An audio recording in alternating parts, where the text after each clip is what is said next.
పిత్తజంభూఫలచారుభక్షణం ఉమాసుతం శోక వినాశకారణం నమామి విఘ్నేశ్వర పాద పంకజం. చూస్తున్నటువంటి ప్రేక్షకులకు స్వాగతం. ఆగస్టు మాసంలో ఒక్కొక్క రాశి ఫలితాలు ఏ విధంగా ఉండబోతున్నాయి, మరి దానికి తగ్గట్టుగా మనము ఏ విధంగా ఈ యొక్క ఆగస్టు మాసంలో నడుచుకోవాలి, తర్వాత ఆగస్టు మాసంలో ఉన్నటువంటి విశిష్టత ఏమిటనే విషయాలను మనం తెలుసుకుందాం. ముఖ్యంగా ఇది మనకు జూలై 25వ తేదీ నుండి ఆగస్టు 23వ తేదీ దాకా తెలుగు నెలలలో శ్రావణ మాసం అని చెప్పేసి పేరు. శ్రవణ నక్షత్రం పౌర్ణమి రోజున ఉంది కాబట్టి దీనికి శ్రావణ మాసం అనే పేరు వచ్చింది. అయితే ఈ యొక్క శ్రవణ నక్షత్రం అంటే ఏమిటి అంటే, ప్రతి మాసానికి పౌర్ణమి రోజున ఏ నక్షత్రం అయితే ఉంటుందో దానికి అనుకూలంగా ఆ మాసం యొక్క పేరు మన భారతీయ సనాతన సంప్రదాయంలో పెట్టడం జరిగింది. ముఖ్యంగా ఆగస్టు మాసం అంతా కూడా దాదాపు శ్రావణ మాసంగా చెప్పబడుతూ ఉంటుంది. చివరి వారం మాత్రం భాద్రపద మాసంగా చెప్పబడుతూ ఉంటుంది. శ్రవణము అంటే వినడము అని అర్థం. నవవిధ భక్తి మార్గాలలో శ్రవణ భక్తి అనేది కూడా ఒక భక్తి మార్గం. అయితే ఈ శ్రావణ మాసంలో విశేషంగా మనకు హరిహరాదుల యొక్క అర్చన, తర్వాత ముగ్గురు మాతల యొక్క ఆరాధన చేసే మాసంగా మనం ఆగస్టు మాసాన్ని తీసుకోవచ్చు. అయితే ఆగస్టు మాసంలో మనకు ముఖ్యంగా ఈ సంవత్సరం విశ్వావసునామ సంవత్సరంలో శ్రావణ మాసం అనేది 5 శుక్రవారాలతో ప్రారంభమైంది. ఈ 5 శుక్రవారాలు చాలా, శుక్రవారం అంటేనే మహాలక్ష్మి వారంగా చెప్పుతూ ఉంటాం. అయితే 5 శుక్రవారాలు వచ్చినటువంటి యొక్క శ్రావణ మాసంలో, ఆగస్టు మాసంలో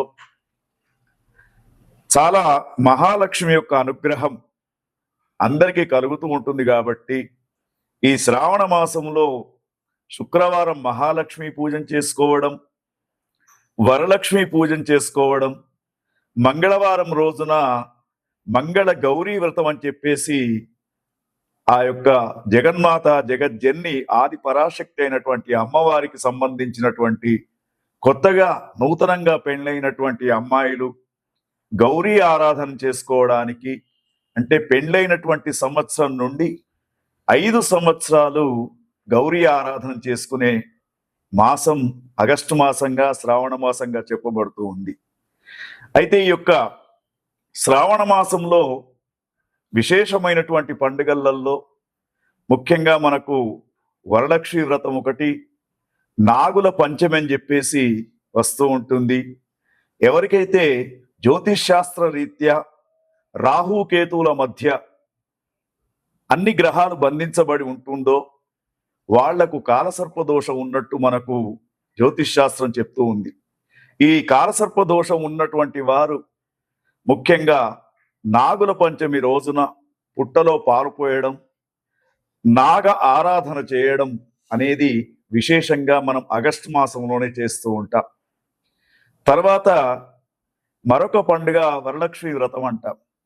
ఈ వరలక్ష్మి వ్రతం ఏమిటంటే, మనకు సిద్ధలక్ష్మి, మోక్షలక్ష్మి, జయలక్ష్మి, సరస్వతి, శ్రీలక్ష్మి, వరలక్ష్మిశ్చ ప్రసన్న మమ సర్వదా అని చెప్పేసి, వరలక్ష్మి అంటే వరాలను ఇచ్చే లక్ష్మీమాతగా చెప్తూ ఉంటారు. ఎవరెవరికి అష్టలక్ష్మి స్వరూపంతో ఉన్నటువంటి అమ్మవారి యొక్క ఆరాధన చేయడం, కొంతమందికి ధాన్యలక్ష్మి కావాలి, కొంతమందికి విద్యాలక్ష్మి కావాలి, కొంతమందికి ధైర్యలక్ష్మి కావాలి, కొంతమందికి సంతాన లక్ష్మి కావాలి. ఇట్లా 8 స్వరూపాల్లో ఉన్నటువంటి లక్ష్మీమాత అనుగ్రహం పొందడానికి విశేషమైనటువంటి వ్రతమే వరలక్ష్మి వ్రతంగా చెప్తూ ఉంటారు. అది ఆగస్టు 8వ తేదీన ఎవరికైతే గురుబలం చక్కగా లేదో, ఎవరికైతే వ్యాపారం చక్కగా నడవడం లేదో, వారి యొక్క భార్యలు తప్పకుండా వరలక్ష్మి వ్రతాన్ని చేసుకుంటే వ్యాపార వృద్ధి, ధనము, ఆదాయం ఇవన్నీ కూడా లభించే అవకాశం ఉంది. తర్వాత మనకు తదుపరి తేదీ చూసుకున్నప్పుడు మరి ఈ ఆగస్టు మాసంలోనే మనకు ముఖ్యంగా జంధ్యాల పౌర్ణిమ అని చెప్పేసి, రాఖీ పౌర్ణమి అని చెప్పేసి 2 పండుగలు ఒకటే రోజు చేస్తూ ఉంటారు. బ్రాహ్మణోత్తములంతా కూడా నూతన యజ్ఞోపవీత ధారణం చేసుకొని గాయత్రి ఉపాసన చేస్తారు. తర్వాత ముఖ్యంగా రక్షాబంధన్ అనే పండుగను సోదర సోదరీ భావంతో ప్రతి ఒక్కరు జరుపుకునే పండుగ మనకు ఆగస్టు మాసంలోనే ఉంది. మరి నేను నీకు రక్ష, నువ్వు నాకు రక్ష, మనం దేశానికి రక్ష అని చెప్పుకునే ఒక అద్భుతమైనటువంటి పండుగ కూడా మనకు ఆగస్టు మాసంలోనే వస్తూ ఉంది. దానితో పాటు మరి దేశానికి స్వాతంత్రం అనేది రావడం 15 ఆగస్టు కూడా మనకు ఆగస్టు మాసంలోనే స్వాతంత్ర దినోత్సవాన్ని జరుపుకుంటూ ఉంటాం. దానితో పాటు వసుదేవ సుతం దేవం కంస చాణూరమర్ధనం దేవకీ పరమానందం కృష్ణం వందే జగద్గురు అని చెప్పేసి కృష్ణ పరమాత్మ ఆవిర్భవించడం కూడా మనకు ఆగస్టు మాసంలోనే మనకు మరి ఈ యొక్క శ్రావణ బహుళ అష్టమి రోజున కృష్ణ పరమాత్మ యొక్క ఆవిర్భావం అనేది జరిగింది. ఆ కృష్ణ పరమాత్మకు పూజ చేసుకునే అవకాశం కూడా మనకు ఆగస్టు మాసంలోనే ఉంటుంది. ఎవరైతే కృష్ణుని యొక్క పూజ చేస్తారో, ముఖ్యంగా గ్రహస్థితిలో రాహువు, కేతువు, శని, గురువు ఈ గ్రహాలు మంచిలైనటువంటి వారు కృష్ణో రక్షతి రక్షిత అని చెప్పేసి చెప్పబడుతూ ఉంటుంది. మరి కర్షతీతి కృష్ణ అని చెప్పేసి చెప్పబడుతూ ఉంటుంది. అందరి దుఃఖాలను, అందరి బాధలను పోగొట్టేవాడు కృష్ణ పరమాత్మ కాబట్టి తప్పకుండా మరి కృష్ణాష్టమి రోజున, దాన్నే గోకులాష్టమి అంటారు, ఆ రోజున తప్పకుండా శ్రీకృష్ణుని యొక్క ఆరాధన చేసుకోవడం.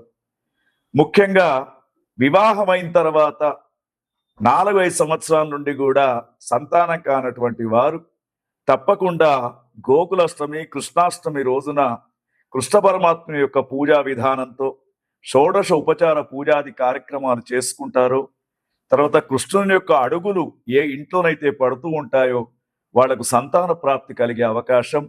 మరి అంత చక్కనైనటువంటి మాసం మనకు ఆగస్టు మాసం. దాంతోపాటు ఆగస్టు మాసం మరి శ్రావణ మాసం చివరిగా చెప్పుకునేది పొలాల అమావాస్య అంటారు. పొలాల అమావాస్య అంటే మనము భారతీయ సనాతన సంప్రదాయంలో భూత దయను, పశువుల పైన కూడా దయను చూపించే ఆచారం మనకుంది.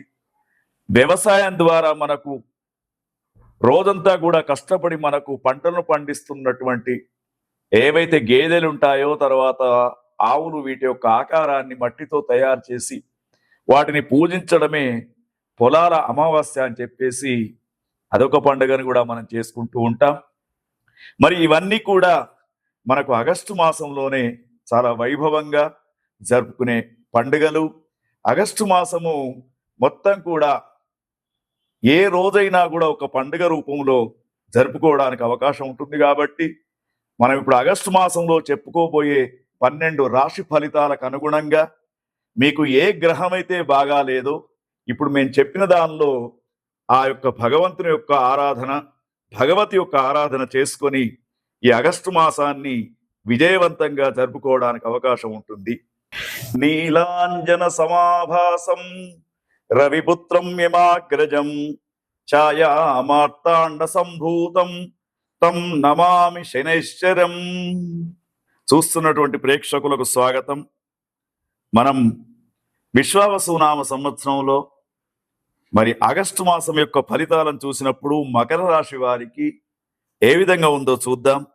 మకర రాశి వారికి యొక్క ఆగస్టు మాసంలో సూర్యుడు, తర్వాత కుజుడు, అదేవిధంగా బుధుడు, తర్వాత గురువు, శుక్రుడు, దాదాపు అన్ని గ్రహాలు కూడా అనుకూలమైనటువంటి స్థితిలో లేరు.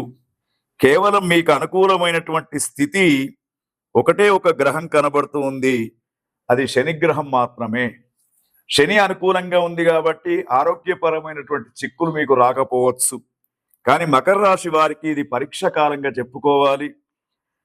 అనుకున్నటువంటి పనులు అనుకున్నట్టు పూర్తి చేయడానికి ఇబ్బంది పడుతూ ఉంటారు, శ్రమ పడుతూ ఉంటారు.